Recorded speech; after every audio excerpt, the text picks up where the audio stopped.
NF log n m ભાગ્યા mn plus આવી રીતે સૂત્ર કોને આપ્યું? નન્સ્ટ નામના વૈજ્ઞાનિકે આપ્યું કે Em m આ શું છે? આ પદાર્થનો કોષ પોટેન્શિયલ છે, કોઈ પણ તાપમાને કોષ પોટેન્શિયલ છે. અહીંયા એ જ વસ્તુ હોય અહીંયા પણ બરોબર, પણ એ 0 આપેલો હોય. મેં તમને ગઈકાલે જ વાત કરી કે 0 એટલે આપણે શું સમજવાનું? પ્રમાણિત કોષ પોટેન્શિયલ.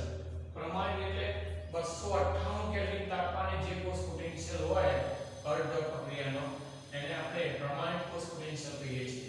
આ બિન પ્રમાણિત છે, આમાં કોઈ પણ તાપમાન હોઈ શકે, આમાં માત્ર એક જ પ્રકારનું તાપમાન હોય 298 કેલ્વિન. ઓકે, ચલો માઈનસ r. r એટલે બધા જાણીએ છીએ 11 માં વાયુ અચળાંક, T તાપમાન, m એને મેં તમને હમણાં જ વાત કરી, એને એટલે શું? ઇલેક્ટ્રોનની સંખ્યા, અને f ફેરાડે અચળાંક. f એટલે શું છે? ફેરાડે અચળાંક, જેની વેલ્યુ હોય 96487 કુલમ પ્રતિ મોલ. ચલો આ વાયુ અચળાંકની કિંમત આપણે જાણીએ છીએ 8.314 joule kelvin inverse mall inverse. અને મેં તમને હાલ વાત કરી કે આપણે પ્રમાણિત તાપમાને એને કોષ પોટેન્શિયલ લીધો છે, એટલા માટે તાપમાન T બરાબર કેટલા થશે? 298 કેલ્વિન થશે. બરાબર મિત્રો?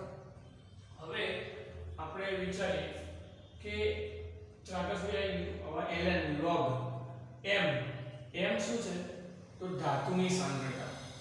કોની સાંદ્રતા? અહીંયા જે ચોરસ બોક્સમાં લખ્યું છે એ બંનેની સાંદ્રતા. બંનેની કયા બંનેની? m એટલે ધાતુની સાંદ્રતા અને mn+2 ધાતુ આયનની સાંદ્રતા. ધાતુ આયન એટલે જે વડે પ્રક્રિયા થાય છે, અને તે પોતે રિડક્શન થાય અને ઇલેક્ટ્રોન મેળવે છે. ઇલેક્ટ્રોન મેળવ્યા પછી n+2 જે થાય છે બરાબર, mn+2 કે ભાઈ cu+2 કે zn+2 એ પછી mn+y. તો આ જે છે ને એ ધાતુ આયનની સાંદ્રતા છે, અને આ સાંદ્રતા કોની છે? ધાતુની સાંદ્રતા, કે જે પ્રક્રિયા પહેલાની સાંદ્રતા હોય છે. હવે આ સમીકરણની અંદર ધાતુની સાંદ્રતા 1 મોલર લેવામાં આવે. સમજો, ધારો કે ધાતુની સાંદ્રતા 1 મોલર લેવામાં આવે તો એ m ની જગ્યાએ શું થઈ જાય? 1 થઈ જાય. અહીંયા m ની જગ્યાએ શું થઈ જશે? 1 થઈ જશે. બરાબર? એટલે સમીકરણ આખું m ના m, ખાલી m ની જગ્યાએ શું આવી જાય? 1 ભાગ્યા mn+. બરાબર ત્યારે મિત્રો? ચલો આ થોડું ડિટેલમાં સમજવા માટે બીજા આપણે એક સૂત્રનો ઉપયોગ કરી અને નન્સ્ટ સમીકરણને સમજવાનો પ્રયત્ન કરીએ. બરાબર? ચલો પ્રશ્ન એવો છે કે ડેનિયલ કોષ એટલે પહેલા દિવસે આપણે જે કોષ જોયો કે વિદ્યુત રાસાયણિક કોષ, ડેનિયલ કોષ, ગેલ્વેનિક કોષ અને વાલ્કાન કોષ એક જ છે ચારે. બરાબર? ચલો એ કોષનો E સેલ એટલે કુલ કોષ પોટેન્શિયલ, વિદ્યુતરૂપ કોષ પોટેન્શિયલ ગણવા માટે નન્સ્ટ સૂત્ર તારો. મારે E સેલ કરવાનો છે, એટલે જ્યારે કોઈ પણ દાખલાની અંદર E સેલ શોધવાનું કીધું હોય તો E સેલની અંદર આ સમીકરણનો ઉપયોગ થવો જોઈએ. બરાબર? એવું આપણને કીધું છે. ઓકે, આગળ તેમાં Zn+2 અને Cu+2 ના સાંદ્રતાના ફેરફારની E સેલ ઉપર થતી અસર, એટલે આની અસર શું થાય એ આપણે સમજવાનું. પણ મેન શું છે? સૂત્ર તારવવાનું, એ આપણે જોઈ લઈએ. ચલો તો ડેનિયલ કોષની વાત કરીએ તો ડેનિયલ કોષની અંદર આપણે બધા જાણીએ છીએ કે કેથોડ ઉપર શું થતું હતું? કેથોડ ઉપર રિડક્શન થતું હતું. ચલો રિડક્શનમાં ઇલેક્ટ્રોન શું થાય? ઇલેક્ટ્રોન મેળવે, અને ઇલેક્ટ્રોન મેળવે એટલે અહીંયા શું થશે? copper +2 electron minus gives Cu solid. ચલો એનોડમાં શું થતું હતું? એનોડમાં જે ઝિંક હતો એ ઇલેક્ટ્રોન ઘુમાવતો હતો. મેં તમને એક પણ વાત કરી હતી કે જમણી બાજુ ઇલેક્ટ્રોન દર્શાવેલા હોય તો ઇલેક્ટ્રોન ઘુમાવતો હોય, અને ડાબી બાજુ પ્લસ કરેલા હોય તો ઇલેક્ટ્રોન મેળવતો હોય. બરોબર? અને જે ઇલેક્ટ્રોન મેળવતો હોય એમાં શું થાય? રિડક્શન થાય. ઇલેક્ટ્રોન ઘુમાવતો હોય તો ઓક્સિડેશન થાય. અને આની કુલ પ્રક્રિયા એટલે રેડોક્સ પ્રક્રિયા કરીએ તો શું બનશે તો Zn Cu+2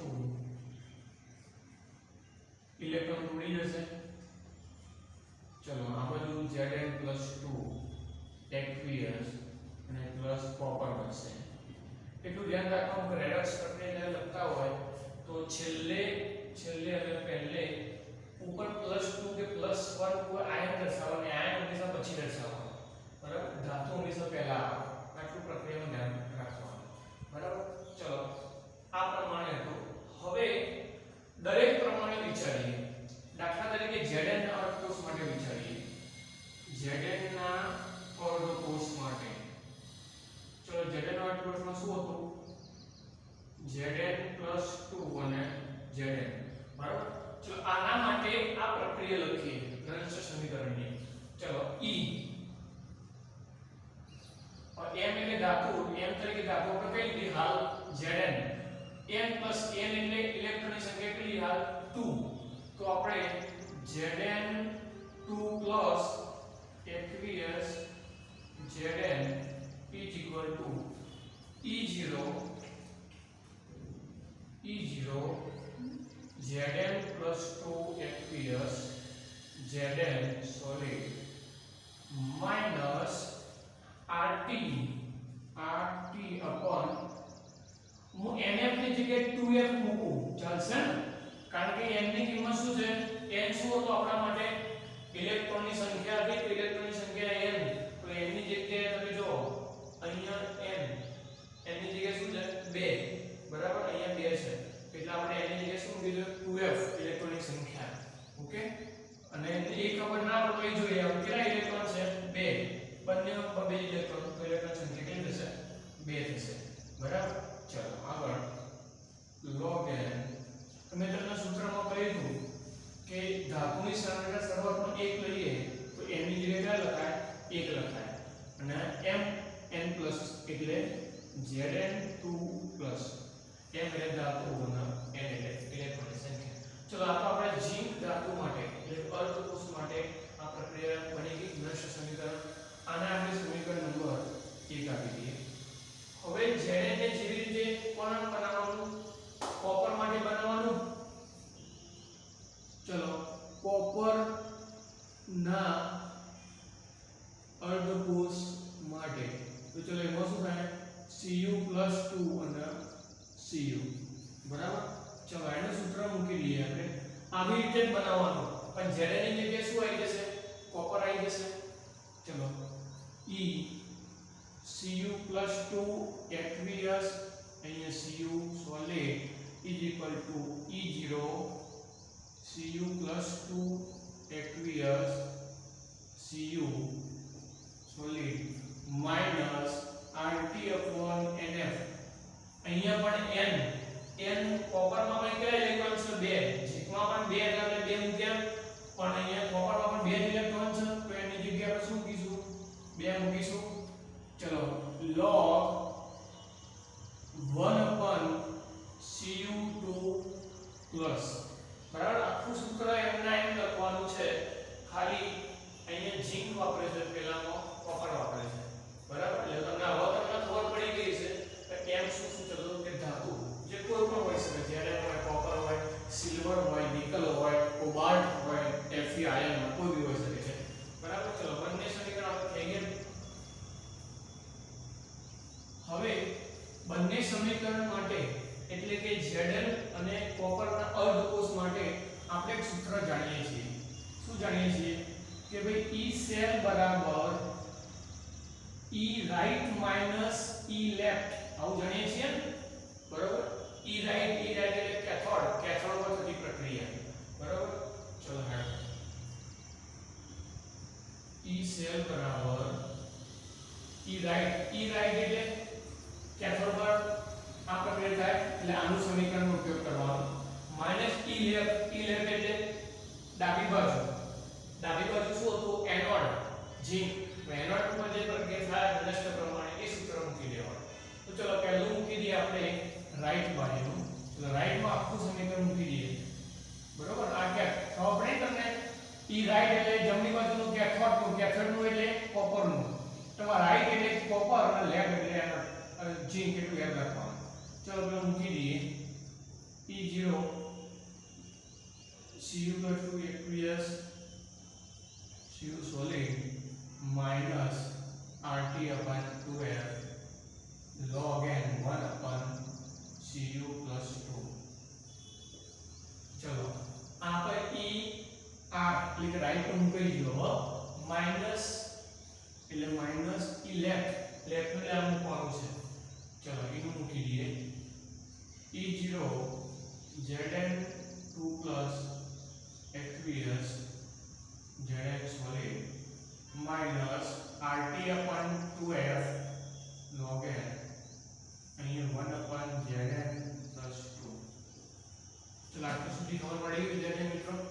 અહીંયા મેં સૂત્ર મૂક્યું, જે આપણે જાણીએ છીએ. મેં સૂત્રના આધારે બે કિંમતો મૂકી દીધી. એ કિંમતો કોની મૂકી? નષ્ટ સમીકરણ પ્રમાણે. ચલો E સેલ બરાબર, હવે માઈનસ આપણે એક કામ કરીએ E0 Cu+2 aqueous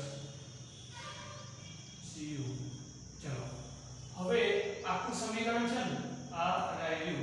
હવે જે માઈનસ આ જે પદ હતું એને આપણે આગળ મૂકી દઈએ, અહીંયા મૂકી દઈએ માઈનસ E0 Zn+2 aqueous બરોબર, અને અહીંયા Zn solid. ઓકે ચલો હવે કયા પદ રહે? બંને RT વાળા રહ્યા. આ બંને RT પણ 2F વાળા પદમાં શું કોમન છે? એક તો માઈનસ બંનેમાં કોમન છે, બંનેમાં માઈનસ કોમન છે. બીજું શું કોમન છે? RT પણ 2F કોમન છે. તો આપણે બંનેમાંથી RT/2F કોમન કાઢીએ તો કૌંસમાં શું બચશે? ચલો આમાં શું વધ્યું? log n 1/Cu2+. હવે અહીંયા માઈનસ કોમન કાઢ્યું છે. માઈનસ કોમન કાઢ્યું હોય તો I પ્લસ થઈ જાય અને I પ્લસ થઈ જાય, બરાબર? કૌંસની બહાર કાઢ્યું તો એનો શું થઈ જશે? પ્લસ થઈ જશે. ચલો log n 1/Zn+2. ઓકે વિદ્યાર્થી મિત્રો, આટલી વસ્તુ ખબર પડી. ચલો હવે E સેલ બરાબર, ચલો આ શું થયું? આટલો ભાગ શું થયો? E0 right minus E0 left એટલે E સેલ ની કિંમત બની E right minus E left છે બની E સેલ. પણ E સેલ નથી, એની ઉપર 0 છે એટલે આ કોની કિંમત બનશે? E0 સેલ ની કિંમત બનશે, બરાબર? એટલે આ ખાસ સૂત્ર પ્રમાણની જગ્યાએ શું મૂક્યું? E0 સેલ મૂકી દીધો. ચલો RT/2F. ચલો હવે લોગની અંદર શું છે? આ લોગનો નિયમ છે કે આવી કન્ડિશનમાં ભાગાકાર આપ્યા હોય તો ભાગાકારમાં શું થાય? log n 1/Cu2 1/Zn2 આવી રીતે થાય. ચલો E સેલ બરાબર E0 સેલ minus RT/2F. ચલો log n છેદનો છેદ ઉપર જાય અને અંશનો છેદ નીચે આવે. ચલો છેદનો છેદ Zn+2 ઉપર જશે, Zn+2 નીચે આવશે copper+2. ચલો આ ln log છે, એની જગ્યાએ આપણે સાદો log મૂકી દઈએ. ચલો સાદો log મૂકીએ તો શું લખાય? આપણે આગળ 10માં ભણી ગયા છીએ કે E0 સેલ minus RT/2F ગુણ્યા 2.373 લખાય ને, 2.373 અને ln ની જગ્યાએ કયો log આવી જાય? log log આવી જાય, બરાબર? Zn+2 અને Cu2+. ચલો E સેલ બરાબર E0 સેલ માઈનસ, હવે અહીંયા ધ્યાન રાખજો મિત્રો, R ની કિંમત આપણે બધા જાણીએ છીએ કઈ છે? 8.314 વાયુ ઉષ્ણતા એ આપણા 11 શીખી ગયા. બીજું T એટલે તાપમાન કેટલું? 298. ચલો અને 2.303 નીચે 2 F f ની કિંમત શું હતી? f ની કિંમત ફેરાડે અચળાંકની 96487. હવે આ બધાનો સાદું રૂપ આપીએ આપણે. r ની કિંમત મૂકી દઈએ, t ની કિંમત મૂકી દઈએ, f ની કિંમત મૂકી દઈએ. અહીંયા બે નું સાદું રૂપ નહીં આપીએ. બે નું કેમ નહીં આપીએ? કારણ કે r t બે પર લેશો તો f આ ચારે વસ્તુ અચળ છે. આ 2 અચળ નથી. આ તો અહીંયા આપણે બે ઇલેક્ટ્રોન ઘુમાવતા બે ઇલેક્ટ્રોન મેળવતા એટલે બે લખ્યા છે. પણ ઘણીવાર એવો કોઈ કોષ પ્રક્રિયા હોય કે જેમાં એક જ ઇલેક્ટ્રોન ઘુમાવતો હોય અથવા એક જ મેળવતો હોય તો પછી એની જગ્યાએ મતલબ બે ની જગ્યાએ કેટલા આવે? એક આવે. કારણ કે બે શું સૂચવે છે? મેં તમને આગળ જ વાત કરી ઇલેક્ટ્રોનની સંખ્યા. ઇલેક્ટ્રોનની સંખ્યા બે હોય, એક હોય, ત્રણ પણ હોય. બરાબર? એટલા માટે આપણે બે ને એમ રાખીશું ના RT 2.303 ભાગ્યા F એની કિંમત મૂકી આપણે કિંમત મૂકીએ તો 0.0591 અને બે આપણે એમ રાખીશું. બરાબર? અને log Zn+2 copper +2. તો આ જે સમીકરણ બન્યું આપણે E સેલ શોધવા માટેનું સમીકરણ બની ગયું. શું શોધવાનું મિત્રો? E સેલ શોધવા માટેનું સમીકરણ બની ગયું. પણ કોના E સેલ? E સેલ એટલે કોષ પોટેન્શિયલ. તો કોના કોષ પોટેન્શિયલ? તો જે રાસાયણિક પ્રક્રિયામાં કોપર અને ઝિંક આ બે અર્ધ કોષ માટે જ્યારે વાત કરી હોય ધ્યાન રાખજો મિત્રો, કોપર અને ઝિંક આ બે માટે જો વાત કરી હોય તો જ આ સૂત્રનો ઉપયોગ કરવો. પણ દાખલા તરીકે માની લો આના સિવાય બીજી કોઈ ધાતુ લીધી છે. જો બીજી કોઈ ધાતુ લીધી હોય તો સૂત્ર તો આમનામ જ થશે. ફેરફાર શું થશે? તો ફેરફારો અહીંયા ઇલેક્ટ્રોનની સંખ્યા બદલાય. કદાચ માનો કે બે ગુમાવતો તો એક લે, એક ગુમાવતો હોય અથવા એક મેળવતો હોય તો અહીંયા ઇલેક્ટ્રોનની સંખ્યા ખાલી જે હોય તમારે આવી રીતે એનોડ કેથોડની પ્રક્રિયા તમે લખો ને એ તમને ખબર પડી જાય કે કેટલા ઇલેક્ટ્રોન મેળવવા અને કેટલા ઇલેક્ટ્રોન ગુમાવો. એ પ્રમાણે ઇલેક્ટ્રોનની સંખ્યા અહીં આવી જાય. પછી કયા ધાતુનો ઉપયોગ કર્યો છે? અહીં તમે જોઈ શકો છો કે Zn+2 ઉપર અને કોપર +2 નીચે. મતલબ Zn ઉપર એટલે એનોડ ઉપર છે. એટલે એનોડ નું જે ધાતુ હશે એ હંમેશા ઉપર આવશે અને નીચે Cu એટલે કેથોડ ની જે ધાતુ હશે ક્યાં આવશે? એ નીચે આવશે. ખબર પડી? એનોડ ની ધાતુ છે એ ઉપર આવશે અને કેથોડ ની ધાતુ નીચે આવશે. ઓકે, આટલો ફરક થાય, બાકી કોઈ ફરક પડશે નહીં. એટલે આપણે આટલા સુધી આ પ્રશ્ન પતી ગયો. હવે આગળ શું કીધું છે? તેમાં Zn+2 અને Cu વચ્ચેના સાંદ્રતાના ફેરફારની E સેલ ઉપર થતી અસર જણાવો. ચલો, આની સાંદ્રતાના કારણે E સેલ પર શું અસર થાય? તો પહેલી વસ્તુ E સેલમાં થતો ફેરફાર હું અહીંયા ખાલી બોલી લઉં છું, તમે તમારા ચોપડીની અંદર જોઈને તમે વાંચી લેજો, ખબર પડી જશે. E સેલ ઉપર થતો ફેરફાર Zn+2 અને કોપર +2 ની સાંદ્રતા ઉપર આધાર રાખે છે. ફરીથી E સેલ ઉપર થતી અસર Zn+2 અને કોપર +2 ની સાંદ્રતા ઉપર આધાર રાખે છે. માનો કે અહીંયા Zn+2 છે એ Zn+2 ની સાંદ્રતા દર્શાવે છે. બરાબર? કોપર +2 એ કોપર +2 ની સાંદ્રતા દર્શાવે. બંનેની સાંદ્રતા જે પ્રમાણે હોય એ પ્રમાણે એની વેલ્યુ થાય. જો અહીંયા એનોડ કેથોડ બદલાય, હવે એનોડ કેથોડ બદલાય એટલે સાંદ્રતા બદલાય. જો સાંદ્રતા બદલી જાય તો સ્વાભાવિક છે E સેલ પણ શું થાય? બદલી જાય. મતલબ E સેલ ની કિંમત કોના ઉપર આધારિત છે? Anode cathode. મતલબ આ સૂત્ર પ્રમાણે વિચારીએ તો ઝિંક અને કોપર ની સાંદ્રતા ઉપર આધારિત છે. બીજી વસ્તુ, જો Zn+2 ની જો સાંદ્રતા વધારે તો E સેલ વધારે. Cu+2 ની સાંદ્રતા ઓછી તો E સેલ ની સાંદ્રતા ઓછી. બરાબર? જો Zn વધારે હોય તો E સેલ વધારે હોય, કોપર ઓછો હોય તો E સેલ ઓછો હોય. તો એ જેનું બે વાક્ય બોલ્યો એ બે વાક્યો આ પ્રમાણે છે. બરાબર? આ Zn+2 ની Cu સાંદ્રતાના ફેરફારની E સેલ ઉપર થતી અસર. બરાબર? એ બે વાક્યો અસરનું લખવાના. કયા બે? ખબર પડી ગઈ? પહેલું આવ્યું સાંદ્રતા પર આધારિત અને બીજું વાક્ય આવ્યું આ Zn વધારે E સેલ વધારે, કોપર ઓછું તો E સેલ ઓછું. ઓકે? તો મિત્રો તમે મોબાઈલને સ્ટોપ કરી બધું જ લખવાનું છે તમારે. ભલે આ તો IMP પણ આ લખવાનું કે જેથી તમને ખબર પડે કે નષ્ટ સમીકરણ આવ્યું ક્યાંથી? તો અહીંથી. કોને આપ્યું? નષ્ટ નામના વૈજ્ઞાનિકે. કેવી રીતે આપ્યું? તો પહેલા શું કર્યું એને કે જે અહીંયા મેં રિડક્શન જે લીધી હતી કેથોડ પ્રક્રિયા, બરાબર, કેથોડ પર થતી પ્રક્રિયાનું સમીકરણ લીધું હતું. એ સમીકરણ એને શું કર્યું? તો પ્રમાણિત હાઇડ્રોજન વિદ્યુતગૃહ સાથે સરખાવ્યું. પ્રમાણિત હાઇડ્રોજન વિદ્યુતગૃહની કોષ પોટેન્શિયલ કેટલો? 0. તો અહીંયા 0 મૂકી દો. જેટલો E થાય એટલો શું થાય? ER થાય. એવું કીધું. પછી એના આધારે એને આવું એક સમીકરણ આપ્યું. અને એ સમીકરણના આધારે આપણે કોપર અને ઝીંકનું આપણે સૂત્ર મેળવ્યું. તમને પરીક્ષામાં કદાચ એવું પણ પૂછાઈ શકે કે સિલ્વર અને નિકલ, સિલ્વર એટલે Ag+, નિકલ એટલે Ni+2, એ બંને ધાતુઓ પૂછાઈ શકે.